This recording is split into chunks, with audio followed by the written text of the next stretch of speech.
Bonjour à tous les amis et bienvenue sur ma chaîne. Petite vidéo à chaud du match du Real Madrid face à Valladolid.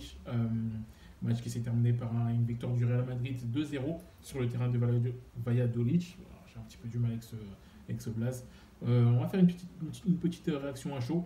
N'hésitez surtout pas à vous abonner, mettre la cloche de notification pour ne surtout rien rater. L'alignement du match côté Real Madrid. On est sur quelque chose de basique, un 4-3-3, avec Courtois au cage, une défense sur la gauche, on a Mendy, sur la droite Carvaral, et au centre on a Alaba et Rudiger. Au milieu de terrain, petit changement, on a Kroos au milieu de terrain avec Valverde et Ceballos, et en attaque, on a Vinicius, Cabeluebe et Marco Asensio.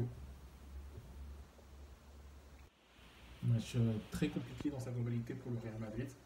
Euh, pourtant, le Real Madrid a très bien commencé.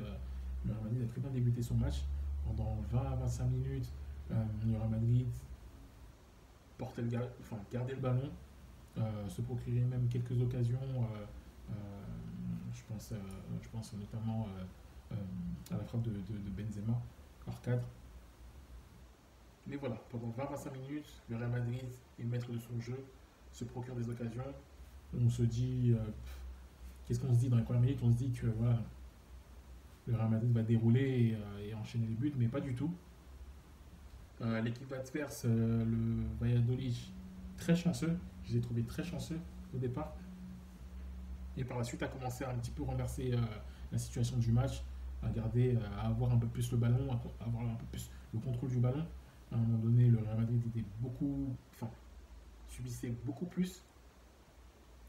Valladolid s'est même procuré des très bonnes occasions. Heureusement, le Real Madrid avait un Courtois qui est tout le temps au rendez-vous. Il a sorti des ballons, mais laisse tomber. Euh, 30 minutes passées, Valladolid a été beaucoup plus menaçant que le Real Madrid. On se disait même qu'à un moment donné que finalement Valladolid, putain j'ai du mal avec ce prénom, avec ce nom d'équipe, va sûrement marquer et dominer le match. Mais heureusement, tu avais un Courtois qui était quasiment là à chaque frappe, qui les ressortait. Et puis voilà. Sans ça, le Real Madrid coulerait, notamment. Coulerait tout simplement. La deuxième mi-temps se fait sur la même dynamique que la fin de la première mi-temps. On a un Real Madrid qui subit, un Real Madrid qui subit de plus en plus, une équipe adverse qui s'est créée de réelles occasions, qui devient de plus en plus menaçant. Heureusement, on a un Courtois qui sort de très bons ballons, de très beaux occasions de but. Sans ça, il y aurait déjà eu 1-0 pour Valladolid. Parce que le Real Madrid subissait énormément. Ensuite, on a les premiers changements de la part d'Ancelotti. Il sort Asensio et Carvajal, totalement à côté de leur match et de là. Je ne sais pas si c'est au même moment où il sort Ceballos, je ne sais pas du tout, ou un peu après. Mais en tout cas, il fait rentrer Rodrigo et Vasquez. Pareil, la dynamique ne change pas forcément. Euh, le Real Madrid a par moment le ballon, mais beaucoup de gâchis, beaucoup d'erreurs techniques aussi, et beaucoup de mauvais choix. Euh, Même si on avait un Benzema qui redescendait au milieu de terrain pour essayer de construire un peu plus, ou de, essayer de dégager un petit peu de l'espace pour un Vinicius ou un Rodrigo, je trouve que ça a été très léger même de sa part.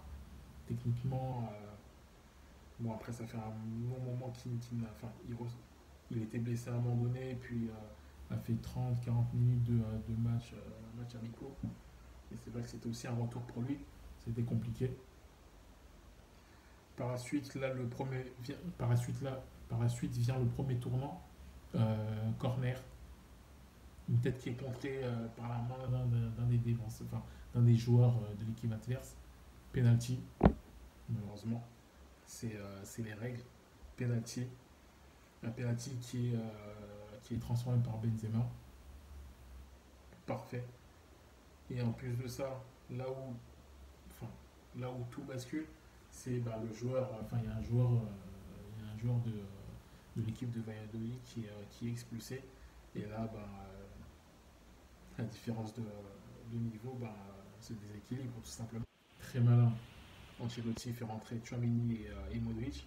Et là, tu vois un milieu de terrain qui change totalement. Et un niveau aussi, le niveau technique a complètement changé. Après, c'est vrai que Valladolid était à 10, mais le niveau technique a complètement changé. Tu as aussi, t'as aussi Kamavinga qui est rentré, qui lui s'est décalé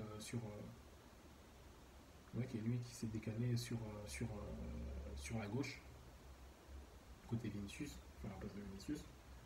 Et là, techniquement, c'était incroyable. Techniquement, c'était incroyable. Notamment le deuxième but qui vient avec un 1-2, je sais plus avec qui, je sais plus qui remet. Enfin, comme un gars met une balle en 1-2, je sais plus qui le remet.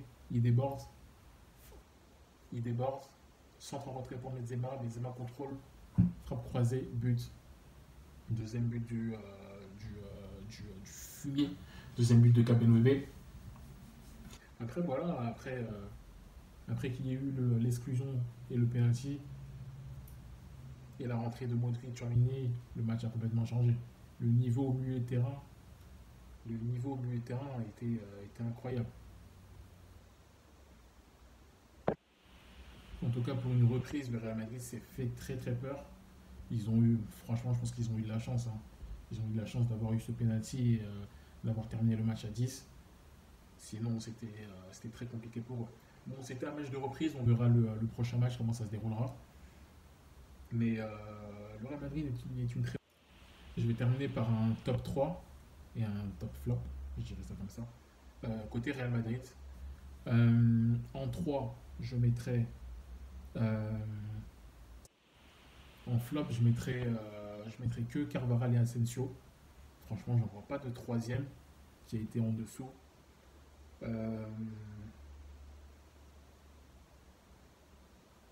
En troisième, je vois pas qui mettre. Je vois pas de troisième. En tout cas, ce qui est sûr, Asensio dégueulasse, Carvajal dégueulasse aussi. C'est pour ça qu'ils ont été vite remplacés au début de deuxième mi-temps. Mais je vois pas de troisième